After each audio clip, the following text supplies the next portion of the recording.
Chapter 4. The First Emperor of China, Building an Empire and a House of Eternity. The fields of history and archaeology go hand in hand. Let me explain what I mean. History is often the story of a particular person, a person like the Emperor Napoleon. Or history is the story of a nation, such as the country of France. On the other hand, archaeology is the study of the people, the customs, and the life of ancient times. Archaeologists find out about these ancient times by studying the ruins of cities, monuments or tombs, or any written records that remain. In today's lecture, I'm going to talk a little about a particular person in ancient Chinese history. And I'm also going to talk about one of the greatest archaeological discoveries of the late 20th century. The history part of my talk will be about Qin Shi Huang, who was the founder of the first unified empire in China. He lived between 259 BCE and 210 BCE, and he is often called the first emperor of China. Just as the exploits of the Emperor Napoleon still fascinate many people and scholars today, so does the story of Qin Shi Huang and his House of Eternity. Today I'm also going to be talking about what has been found to date in the area of Qin Shi Huang's tomb. We don't know what additional treasures of Chinese history and culture will be found in the tomb or tomb mound in the future, but what has been discovered so far is an incredible find for ancient Chinese history and archaeology. To set the historical context for the excavation of Qin Shi Huang's House of Eternity, I'd like to first talk a little about the man himself.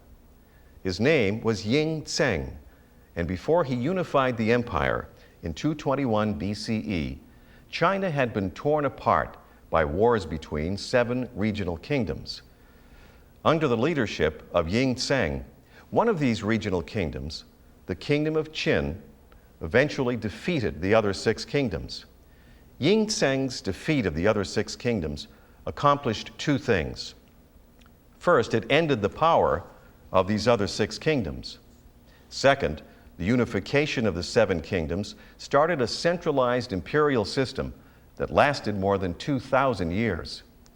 When he became emperor, Qin Shi Huang did a number of things to unify and protect his empire. First, he standardized the system for writing Chinese characters.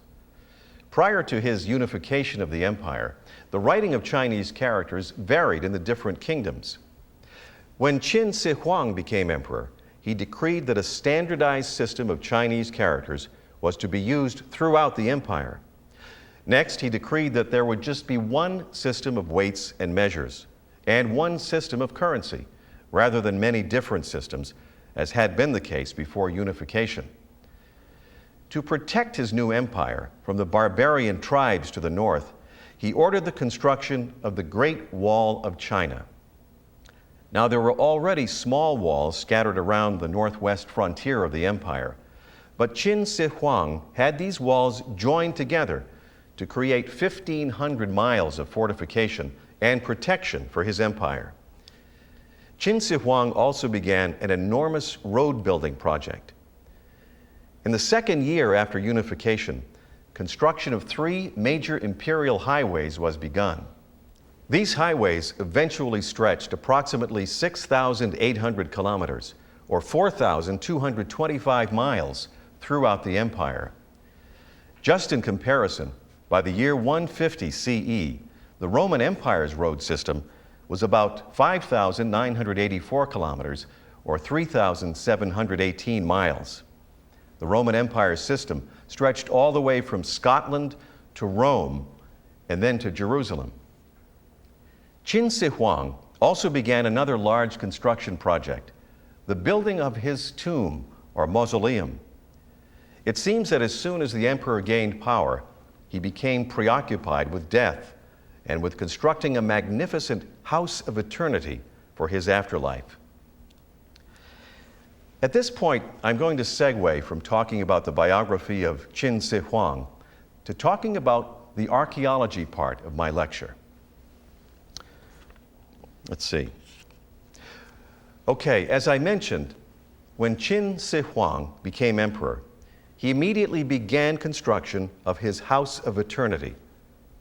And what an incredible House of Eternity it was.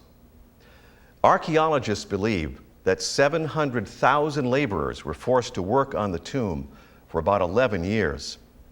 The entire area of the tomb covers approximately 56.25 square kilometers.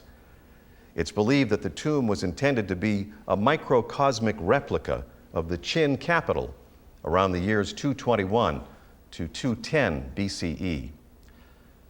Archaeologists also believe that Qin Shi Huang's tomb contained imperial palaces filled with rare gems and other treasures, and that it also contained gardens and temples.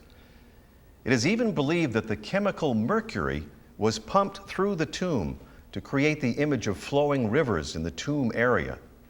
Can you imagine rivers of mercury in a tomb? A 12,000 square meter area at the site of the tomb has a very high mercury content. In fact, 10 times higher than that of the surrounding areas. So archaeologists think it is very likely the mercury rivers did indeed flow through the tomb area. Without a doubt, the most striking features of the Emperor Qin's House of Eternity are the terracotta warriors and horses found in the tomb area. In 1975, Chinese authorities built a museum on the excavation site to preserve these terracotta warriors and horses and the other incredible treasures that were being uncovered. Today, the museum covers an area of 16,300 square meters. That means the area is more than 2 football fields long. The area is divided into 3 sections, or what are called pits. Number 1 pit, number 2 pit, and number 3 pit. Number 1 pit is the largest of the 3 pits.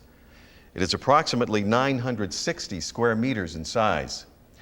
It first opened to the public on China's National Day in 1979. In number 1 pit, there are columns of soldiers at the front, followed by war chariots at the back.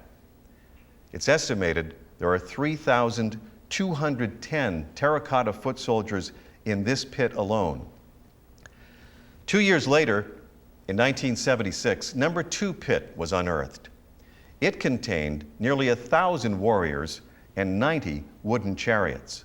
This pit was opened to the public in 1994, and today visitors from all over the world go to see Qin Shi Huang's House of Eternity and to see his terracotta army that was to protect his tomb.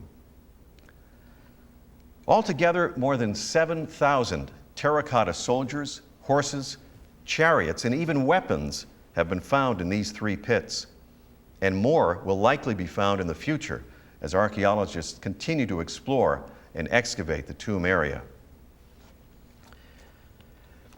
I'd like to finish up my talk by referencing what Peter Hassel of National Geographic magazine says about the ancient Chinese emperor's views of the afterlife.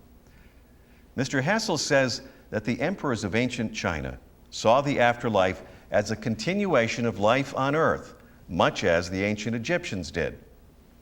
He also notes that archaeologists working on the tomb of the first emperor of China are dusting off a window to the past. They're dusting off this window to give us a vision of what mattered to the ancient rulers and their cultures. We have much more to learn from the tomb of the first emperor of China as excavation of the tomb area continues. We don't know when the excavation will be complete. Chinese officials say that the tomb mound of the first Chinese emperor will not be excavated until preservation techniques have advanced significantly. Well, that's about all I have to say for today. For homework, I'd like you to read the description in your textbook of the terracotta warriors and horses found in Qin Shi Huang's tomb. See you next time.